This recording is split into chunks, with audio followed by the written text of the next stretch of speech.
Kung ikaw ay kasambahay at ang sahod mo ay 5,000 pesos to 6,000 pesos a month at gusto mong malaman kung magkano ang SSS contribution mo ngayong 2025.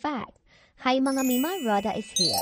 Kung ikaw ay kasambahay at ang sahod mo naman ay 5,000 to 6,000 pesos, ang iyong monthly contribution ay magre-range ng 760 to 910 pesos at ang ibabawas sa iyong sahod ay nasa range na 250 pesos to 300 pesos at ang dapat na i-contribute ng iyong amo ay magre-range ng 510 to 610 pesos.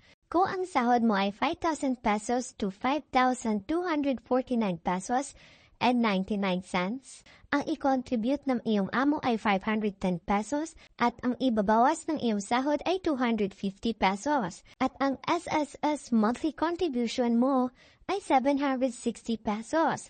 Kung ang sahod mo naman ay 5,250 pesos to 5,749 pesos and 99 cents, ang ibabawas ng iyong sahod ay 275 pesos at ang i-contribute ng iyong amo is 560 pesos at ito ay magtutotal ng 835 pesos at ito ang dapat mo reflect sa iyong SSS portal. At kung ang sahod mo naman ay 5,750 pesos to 6,249.99 cents, ang i-contribute ng amo mo ay 610 pesos at ang ibabawas ng sahod mo ay 300 pesos.